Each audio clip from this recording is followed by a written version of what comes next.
Student welcome to the universal. आज हम लोग प्रश्नावली 6.5 का क्वेश्चन नंबर 14 देखते हैं। बहुत ही अच्छा क्वेश्चन है, सिंपल क्वेश्चन। और जो सब नए हैं मैं उसको बता दूं, इससे पहले जितने भी सारे क्वेश्चन हैं सबका जो सॉल्यूशन है मैंने कर दिया है। अगर आप लोगों ने नहीं देखा तो टेलीग्राम का मैं लिंक दे दूँगा, आप उससे ज्वाइन होकर के सारा वीडियो का लिस्ट देख सकते हैं। और उस पर आप जो भी आपको डाउट हो आप कमेंट बॉक्स में भी लिख सकते हैं ताकि मैं उस पर फर्दर वीडियो बना सकूं। ठीक है, तो आप लोग लास्ट तक ज़रूर देखिए, आपको अच्छे से समझ में आ जाएगा किस तरह से क्वेश्चन को देख करके सोचना है कि क्या करना है, आगे का क्या स्टेप होगा, वो सब भी मैं बताऊंगा, टेक्निक बताऊंगा, ताकि ये जो ज्योमेट्री के या त्रिभुज के जो क्वेश्चन जितने भी आते हैं आप उस पर आगे सोच सको। अभी कोई भी क्वेश्चन आएगा रटना नहीं है, उसको समझना है। ठीक है, अगर आप समझ जाते हो तो क्वेश्चन जो एग्ज़ाम में आता है तो आप अच्छे से बना पाओगे। कहता है किसी त्रिभुज ABC के शीर्ष A से BC पर डाला गया लंब BC बिंदु को D पर इस प्रकार प्रतिच्छेद करता है कि BD = 3CD। और ये आकृति 6.5 में दिया हुआ, ये वाला ABC है और AD इस लंब है किस पे, BC पर। और इस तरह से है कि BD, ये वाला जो BD का पोर्शन है CD के 3 गुना है। मतलब अगर ये 1 है तो ये 3 है, मतलब ये 4 आना है, ये तो ये 12 आना, टोटल मिलके 16 आना। मतलब कि आप 1 रुपया समझते हो ना, बिहार बोर्ड के स्टूडेंट समझ में आ जाएगा। अगर ये 1 भाग है तो ये 3 भाग है, टोटल 4 भाग होगा, तो ये मतलब कि पूरा का 1/4 होगा। समझ रहे हैं, ये 25% है तो ये 75% वही है। BD = 3CD। सिद्ध कीजिए कि 2AB² = 2AC² + BC²। पहले सबसे पहले जो दिया हुआ उसको देखेंगे और फिर सोचना क्या है, किस तरह से हम लोगों को कंक्लूजन तक पहुंचना है वो मैं बताऊंगा। सबसे पहले लिखते हैं, दिया है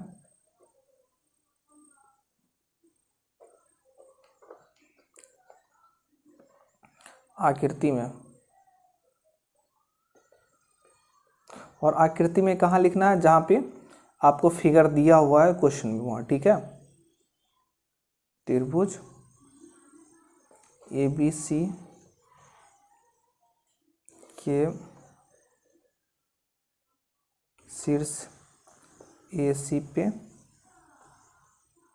शीर्ष A से BC पर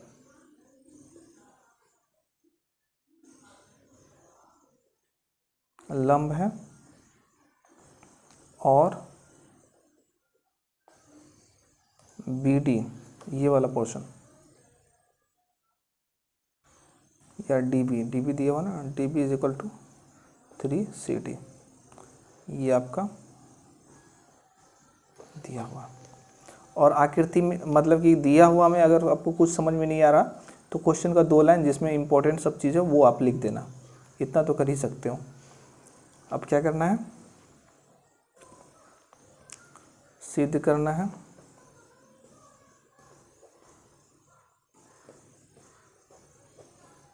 अगर आप इस तरह से लिखते हो तो स्टेप बाय स्टेप आपको नंबर मिल जाएगा। अगर आप लास्ट तक भी नहीं पहुंच पाते हो तो भी आपका जो है कुछ ना कुछ नंबर आपको मिल ही जाएगा। ये है, तो यहाँ से आप देखेंगे प्रमाण।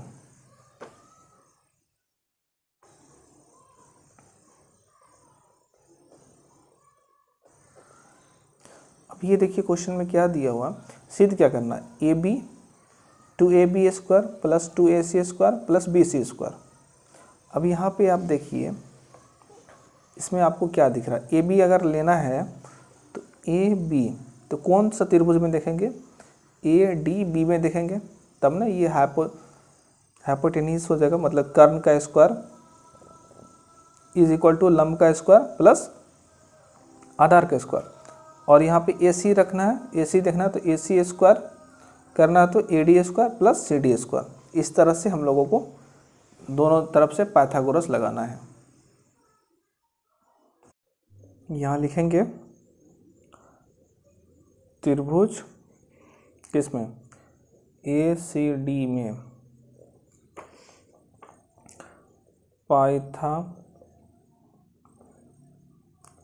पाइथागोरस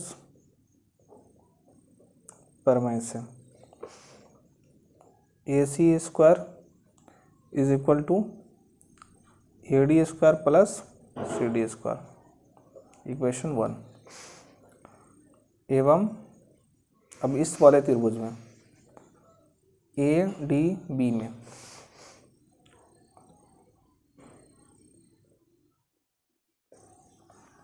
इसमें भी पाइथागोरस लगाएंगे।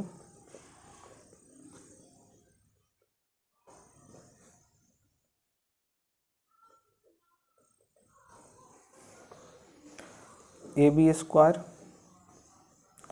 Is equal to AD square plus BD square, इसको इक्वेशन 2 लेते हैं। और सिद्ध करना है इसमें क्या है, AB वाला टर्म है, AC वाला टर्म है और BC वाला। इसमें देखिए AC वाला टर्म तो आ गया, AD वाला टर्म होना चाहिए नहीं, इसमें भी AB है, AD वाला टर्म होगा नहीं। तो अगर इक्वेशन 2 से इक्वेशन 1 में घटा देते हैं तो AD तो कैंसिल हो जाएगा।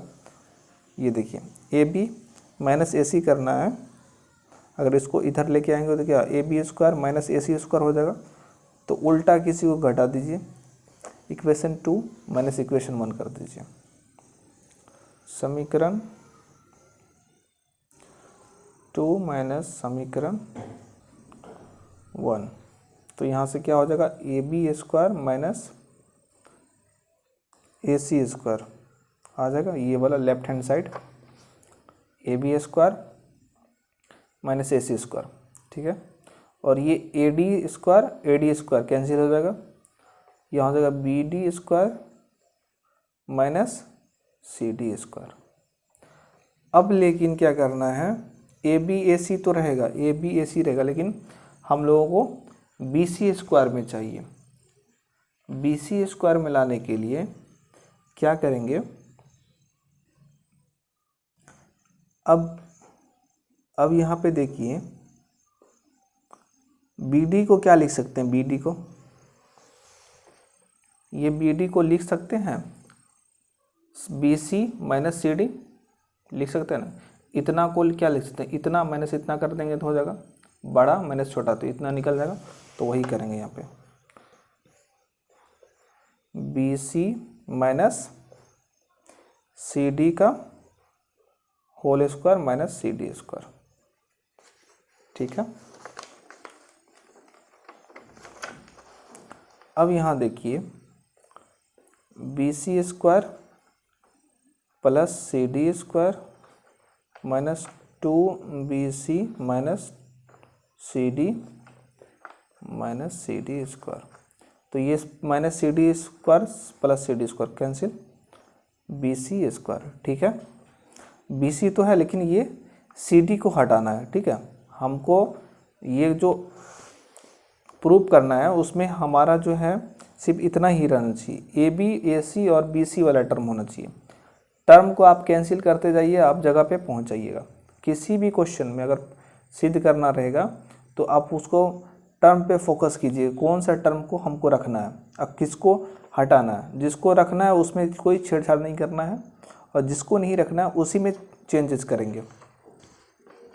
अब यहाँ पे आ गया क्या, BC स्क्वायर माइनस प्लस हट गया, ये माइनस आ जाएगा, माइनस 2BC।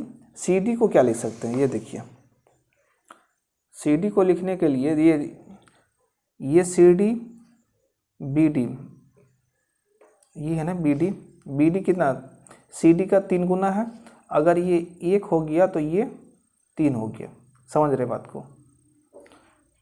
तो ये वाला पोर्शन CD वाला जो पोर्शन होगा इसका कितना होगा, 1/4 हो जाएगा।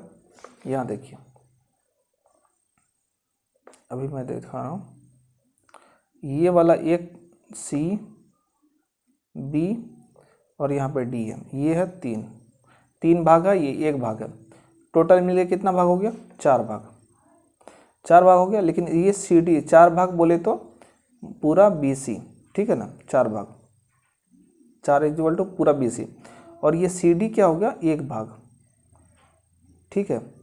तो BC का 1/4 हो जाएगा। समझ रहे नहीं समझ रहे? अब देखिए, अगर ये 4 आना है मतलब कि 25 पैसा है, ये 75 पैसा, टोटल मिलकर 1 रुपया हो गया।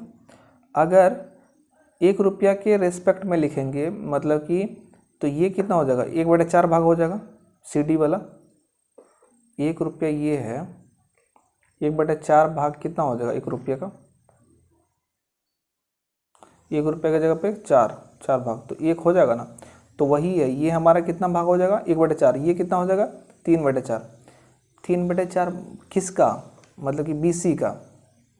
ये BC का, ये BD जो है 3/4 भाग हो गया, और CD क्या हो गया? 1/4 भाग हो गया। तो इसलिए यहाँ पे क्या लिखेंगे? 1/4 BC। ठीक है, इतना लिख सकते हैं। तो यहाँ देखिए BC² माइनस 2 दूनी 4, तो BC² / 2। ठीक है, एक BC² में से आधा BC² चला जाएगा, तो BC² / 2 आधा हो जाएगा। और यहाँ से क्या आ रहा था हमारा? AB² minus AC², AB² minus AC², ये कैरी होगा।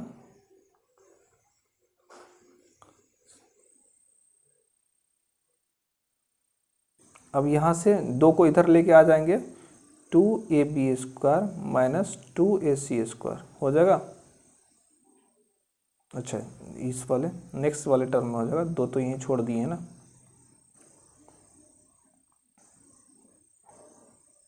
या इसको ऐसे कीजिए, 2 से ऊपर से गुना कर 2 से भाग कर दीजिए, 2 कैंसिल आ जाएगा। तो ये हो जाएगा हमारा। रखना क्या? 2AB² इधर रखना, उधर बाकी लेके चला जाना। 2AB² = 2AC², ये माइनस में उधर जाएगा प्लस में, तो वही है। और ये BC², यही हम लोगों को सिद्ध करना था। तो मेरे प्यारे स्टूडेंट, आप सभी को कैसा लगा वीडियो प्लीज़ कमेंट बॉक्स में लिखिए। और जो मैंने समझाया उसको आप लोग ध्यान रखिए कि कौन कौन से टर्म को रखना है, कैसे सोचना है कौन सा टर्म रहेगा, कैसे सोचना है कौन सा टर्म हम लोग का मतलब कि हटेगा। तो वो हमको प्रूफ से देखना कि प्रूफ क्या करना, उस वाले टर्म को रखना एज इट इज़, बाकी वाले टर्म को हटाने की कोशिश करना। और हटाना कैसे है कि जो वाला टर्म दिया हुआ उस टर्म में आपको लेके जाना है। तो आप लोगों को मैं आशा करता हूँ समझ में आ गया होगा। अगर नहीं समझ में आएगा तो फिर से एक बार देख लीजिएगा, क्लियर समझ में आ जाएगा। और जो सब नए हैं कृपया चैनल को सब्सक्राइब कर लीजिए और बेल आइकन को ज़रूर दबा लीजिए।